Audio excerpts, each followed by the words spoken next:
Police की मारपीट के बाद गर्भवती ने जन्मा मरा हुआ बच्चा, धन के पहरेदारों की पैरवी का शिकार, आखिर किस भविष्य की ओर बढ़ रहा भारत का वर्तमान। नमस्कार, आप देख रहे हैं न्यूज़ ब्रेक और मैं हूं आपके साथ लता।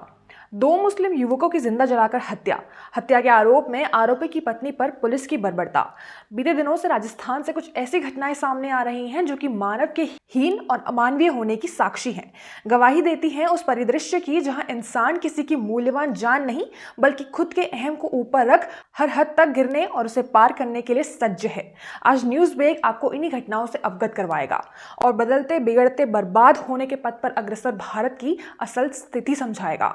शुरुआत से शुरू करते हैं। राजस्थान में उस वक्त हड़कंप मच गया जब हरियाणा के भिवानी जिले के लोहारू गांव के नजदीक बुधवार यानी 15 फरवरी को दो मुस्लिम युवकों के गाड़ी सहित जले हुए शव बरामद हुए। अब आप सोच रहे होंगे कि मामला राजस्थान का है तो बीच में हरियाणा का जिक्र कैसा। दरअसल सारी कहानी की जड़ राजस्थान में है। मृतकों की बात करें तो 25 साल के जुनैद और 28 वर्षीय नासिर राजस्थान के भरतपुर जिले के गांव घाटमिला के रहने वाले थे। ये गांव हरियाणा बॉर्डर के नजदीक है। जुनैद और नासिर दोनों ही मंगलवार यानी 14 फरवरी को भूरूबास सिकरी गांव अपने भाई के ससुराल गए थे, जहां एक रात रुकने के बाद जब वो बुधवार सुबह लौट रहे थे तो रास्ते में सीआईए की टीम और बजरंग दल ने उन्हें रोका। उनका नाम पूछा, जिसके बाद दोनों को गाड़ी से बाहर खदेड़ने की कोशिश की गई। आपको बता दें कि ये बयान मृतकों के चचेरे भाई इस्माइल का है, जिसने गोपालगढ़ थाना में दोनों के अपहरण और मारपीट का मामला दर्ज करवाया था। इस्माइल ने आगे बताया कि चूंकि नूह में बजरंग दल वालों की मारपीट से वारिस नाम के मुस्लिम युवक की मौत हो गई थी तो दल वालों की उनके इलाके में काफी दहशत थी, जिसके कारण जब नासिर और जुनैद ने बजरंग दल वालों को देखा तो उन्होंने अपनी जान बचाने के लिए गाड़ी भगा दी। जिन्हें भागते देख फिरोजपुर झिरका सीआईए ने गाड़ी को आगे से टक्कर मारी और बजरंग दल वालों ने पीछे से। इस बयान के समर्थन में इस्माइल ने सबूत और गवाह होने की बात कही और आगे बताते हुए कहा कि पुलिस भी इस हत्याकांड में बराबर शामिल है। बयान देते हुए इस्माइल ने कहा कि टक्कर मारने के बाद जुनैद और नासिर को फिरोजपुर झिरका थाने ले गए, जहां बजरंग दल ने दोनों को पुलिस को सौंपने की कोशिश की, लेकिन दोनों की हालत इस कदर खराब थी कि पुलिस ने उन्हें लेने से मना कर दिया। जिसके बाद बजरंग दल के नेता मोनू मानेसर, रिंकू सैनी समेत 7 से 8 लोग दोनों को भिवानी ले गए, जहां उन्हें पिछली सीट पर बिठाकर जिंदा जलाकर मार दिया गया। परिवार वालों का कहना है कि उन्हें दोनों की मौत की खबर सोशल मीडिया पर पता चली। जब गाड़ी के इंजन और चेचिस नंबर पर उन्होंने गौर किया तो दोनों सदस्यों की मौत की खबर सामने आई।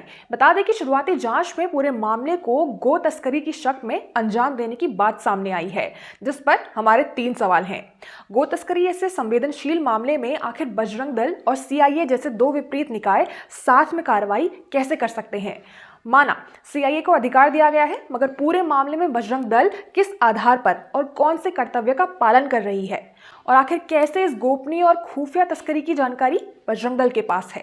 तो ये था मामला जिस पर कार्रवाई करते हुए राजस्थान पुलिस ने बर्बरता की हर हद पार कर दी है।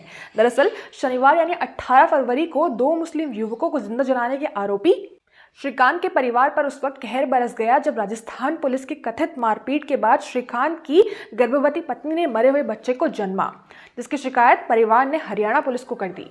फिलहाल ये केवल परिवार का आरोप है जो भयावह और क्रूर है। हालांकि इन आरोपों की पुष्टि करने के लिए रविवार शाम करीब 6 बजे नूह पुलिस ने शमशान से नवजात के शव को बाहर निकलवाया, जिसका आज पोस्टमार्टम होना है। अगर मौत के कारणों में मारपीट शामिल हुई तो राजस्थान पुलिस की दिक्कतें बढ़ सकती हैं। वहीं परिवार के आरोपों की बात करें तो श्रीकांत की मां दुलारी ने श्रीकांत के घर पर ना मिलने के कारण राजस्थान पुलिस पर जबरन घर में घुसने, तोड़फोड़ करने, गर्भवती से मारपीट करने और उनके 2 लड़कों को बिना बात के घर से जबरन ले जाने की बात कही है, जिस पर मीडिया से बात करते हुए एसपी वरुण सिंगला ने सभी सबूतों और गवाहों के आधार पर निष्पक्ष जांच का आश्वासन दिया और पोस्टमार्टम रिपोर्ट आने के बाद कार्यवाही करने की बात कही। वहीं इसी रिपोर्ट में हमने 2 और अहम लोगों का जिक्र किया था। पहला वारसी और दूसरा मोनू मानेसर।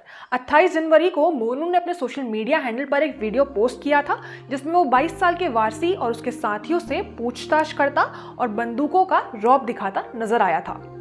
जिसके बाद वारसी के परिवार वालों का आरोप है कि मोनू ने वारसी से मारपीट की, जिसके कारण वारसी की मौत हो गई। अब मोनू मानेसर की बात करें तो ये वो नाम है जिस पर 20 दिनों में 2 हत्या और 1 हत्या के प्रयास का आरोप है, जिसे लेकर 2 राज्य राजस्थान हरियाणा की पुलिस आमने सामने है। इन आरोपों के कारण फरार मोनू को दोनों राज्यों की पुलिस लगातार ढूंढ रही है। राजनीतिक मैदान में सियासी जंग जारी है। जी हाँ, मामले पर AIM-IM चीफ ओवैसी ने जुनैद नासर को शहीद बताते हुए मानेसर के पीछे बीजेपी RSS को बताया। वहीं कई दिग्गजों के बयान तो ऐसे हैं जो केवल आपत्तिजनक ही नहीं बल्कि भड़काऊ और दुखदायक भी हैं। लेकिन सवाल ये है कि आखिर मोनू मानेसर जैसे लोगों को गो तस्करी जैसे संवेदनशील मामले पर कार्यवाही का अधिकार किसने दिया?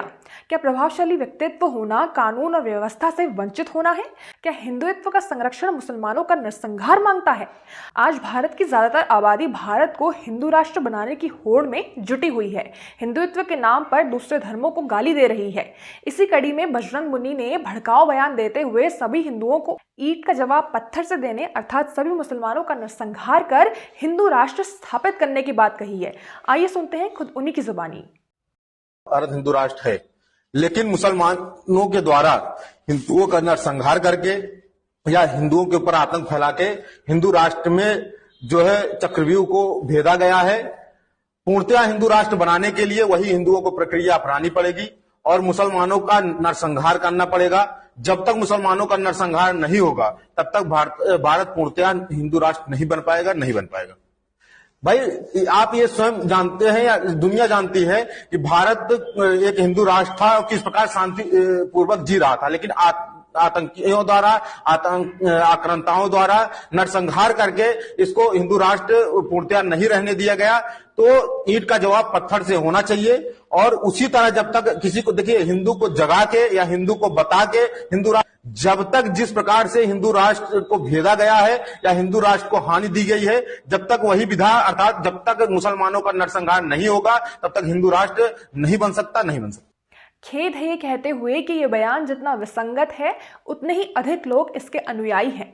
लोग अंधाधुन किसी भी बयान में हिंदुत्व सुनकर उस पर अमल करने में जुटे हैं। बात भारत को हिंदू राष्ट्र बनाने से शुरू होकर सभी मुसलमानों की हत्या पर खत्म हो जाती है।